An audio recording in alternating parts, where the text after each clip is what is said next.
Hey, y'all. Thanks for stopping by. So, for this episode of Men's Help Monday, I want to talk to you about the act of sending and saving and sharing your nudes, or nudes of other people when they send them to you, which is a weird topic, but these are really weird times, and all over my newsfeed for the last week has been this streaming personality, Stephen Destiny Kenneth Bennell II, and his legal issues because he's been sending pictures and videos that he's taken with other people to women he's trying to court.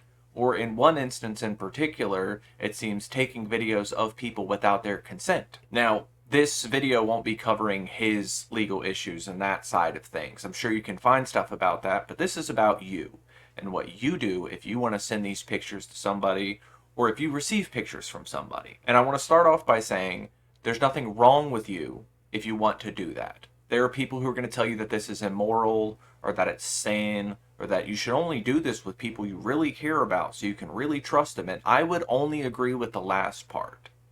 You should be very selective of the people who you are romantically involved with. There's a lot of emotional toil that comes into it, so you should be selective with that stuff. And also, for me, the trust part of it is the best part. Like, there's nothing wrong with looking at somebody who you find attractive, but getting those pictures, to me, tells me that the person who sent it trusts me to keep it safe.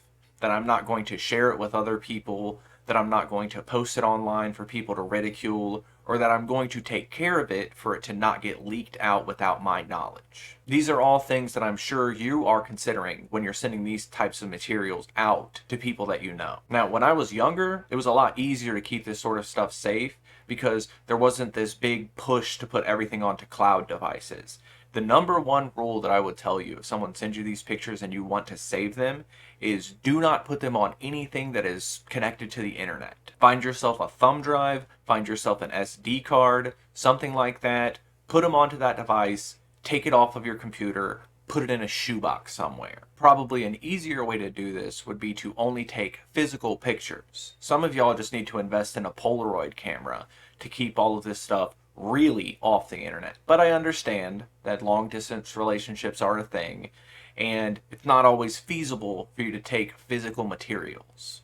Though I would say, as far as storing this type of stuff goes, the digital stuff, the physical stuff, however, your best bet is to just delete it. I understand if you want to keep an archive of these kind of things, maybe you want to look back in some amount of time and look at all the stuff that you've done. But for matters of security, not just your own, but for the people you're involved with, you should be deleting these kind of pictures and videos when you receive them. That's mainly because most of you are just terrible at information security, and you are very likely to be hacked in your lifetime.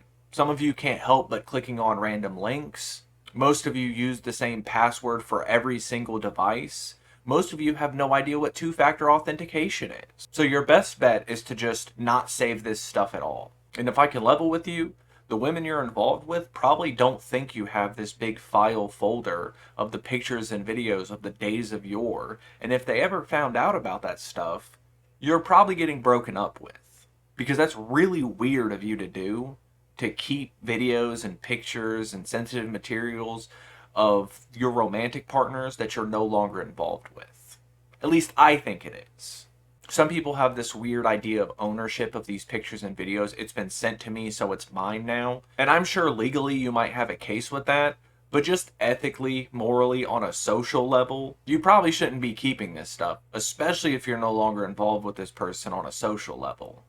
But again, this video isn't telling you not to take this stuff. It is a huge risk that you're taking, and I'm sure you understand that. If you've ever had your pictures or videos leaked in this way, you should know that you're not at fault. Just because you put your trust in somebody and they didn't uphold their end of the bargain, that doesn't make you a bad person. While that can mess with your perception of healthy relationships, it might make it harder for you to trust people in the future.